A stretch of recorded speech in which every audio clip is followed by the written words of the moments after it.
Hi guys, welcome to Travel with Austin. I'm Austin. Today we are here in Rendville, Ohio again, and I'm taking a look at the Rendville School. So, first let me just give you guys a little glance of over here because there's not much we can see in this area. It is mostly still the brick of the building over here. There is a little doorway. There's a little doorway over there that you can look in. You can't see much. Then over there, which you probably cannot see because it is covered in leaves, there is a little water cistern with a bit of a drop-off. However, we're going to actually cover most of the building going this way because it's where the most interesting stuff is.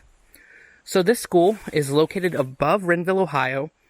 There's actually a staircase from Rendville to this school. However, it goes through someone's backyard, so I didn't want to take it, so I actually just walked up the road here. And it's also important to note that walking up this road, which you basically go around the whole school except for this direction over here, I did not see the stairs. So I am kind of interested if they still go all the way up or not. So looking in here first, we're actually looking at the bottom. Now, according to something I saw online, this is the boiler room. As of a few years ago, you could actually get down there and walk around. You probably still could if you were willing to climb back up that ledge. But I am not trying to risk it. You can actually still see one of the machines down there in the center. And then this is where the first floor would have been. As you can tell, there is no floor left here. We do still have blackboards though, which is very interesting. And over there, it looks like that would have been a doorway at some point, but it is bricked in, which could have been done after the fact to prevent people from, taking a drop down below. Now here we can actually see into the second floor. There's not much of the flooring left, but there is a little bit. And then again, we do have another blackboard. Now, in the same article I read online, which I will link in the description below because it is where I read a lot of things about this place, one of the locals was actually here when someone was exploring it, and they said they basically left the school like they'd planned to come back the next day for classes. He even said at one point the school bell was still here, but he believes it was stolen. Now, as we walk back around, one thing to note is that a lot of the bricks here were made by convicts. So now this is upside down, so I'm going to turn my camera upside down and hopefully it will work so you can read it. Anyway, so it says, the part right here that's kind of broken off, it says Ohio State Brick Plant. Convict made, 1925, Ohio State Brick Plant. So a lot of these bricks were actually made by convicts. Now, since this is Ohio State Brick Plant, I assume they mean the old reformatory in Columbus that has been since torn down. Now over here we get a way better view of the basement, very empty. So we're going to walk back around this way again. Now we actually have these stairs, and these stairs are in pretty decent condition, except for when you get up here, the end of the concrete is starting to fall down. But if we do look in here, the stairs to the second story are fine, it looks like. However, I have decided we are not going to risk that. Just because if they are somewhat bad, that is a pretty far drop. So, we are walking around the building, trying to avoid as many weeds and leaves and stuff as possible. So one thing I like to point out as we get over here, first of all, you do have a doorway over here. And we do have these arched windows with the brick arches here. So that is very interesting. So now we're going to walk around to what I believe was the front of the school.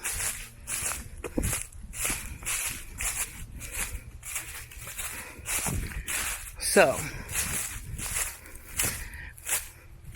I do believe this was the front. I could be wrong, of course, but we do have an old wood frame here that looks like it could have been a double-doored entrance or just a larger door. And this whole area is basically ruins. So one thing I did notice is back there, you can kind of see there is arched wood. It makes me wonder if this doorway had an arched top to it or not. So yeah, you can actually see up into the second floor there. That's probably where those stairs would have came out at. This is just a very interesting school. Now, I'm actually kind of forgetting if I already told the history behind this school. But just in case I did, and just in case I didn't, sorry, let me say it again. So this school served Rendville, and it was actually it was the first school in Ohio where both Caucasian and African American students went to school together. Rendville was a very integrated community. However, I will say, I did try to see if I could figure it out, but I couldn't. I do not know if when they say went together, if they meant that the classrooms were integrated, or if it means that they just shared the same building, but, you know, one floor was only Caucasian students, one floor was only African American students. I could not find that online. Of course, the internet is pretty bad out here, so you might have better luck finding it than I did. Ooh. And you gotta be careful in places like this. The ground's very soft. There are tons of bricks everywhere. I do think it would be interesting to do kind of like a little cleanup project here and just see how many of the original bricks are still here. Because I imagine there have to be quite a few, because there are, like, even right now, I'm just accidentally stepping on bricks. Now, before I do end this video, I need to share something I figured out about this place, probably about a year or two ago when I originally planned on coming here. So, the owners of this school, actually died. I believe one died in 2013, and the other died back in 2015. And since then, no one's really been taking care of the school. Then, when I last checked, the school was actually still in the name of the deceased.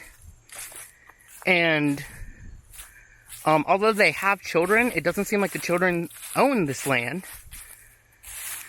Now, also looking at the auditor's website, taxes haven't been paid on it since the last owner died.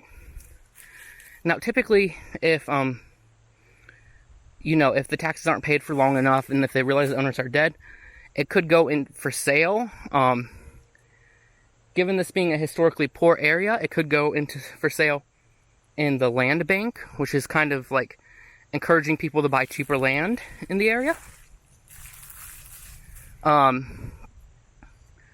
So the future of this place is a little bit uncertain. Now, I do imagine that Rendville would do everything they could to keep these historic ruins. Although they are a bit of a danger because people could fall in or get hurt here. So really unsure what will happen to this place in the future. So anyway, I hope you guys liked this video. If you did, please give it a thumbs up and please subscribe. I make new videos every week. And if you haven't watched them already, I did make videos about the history of Rendville and also about a little Main Street mystery here. So once again, I hope you guys enjoyed this video. If you did, please give it a thumbs up and please subscribe. And I will see you guys next week.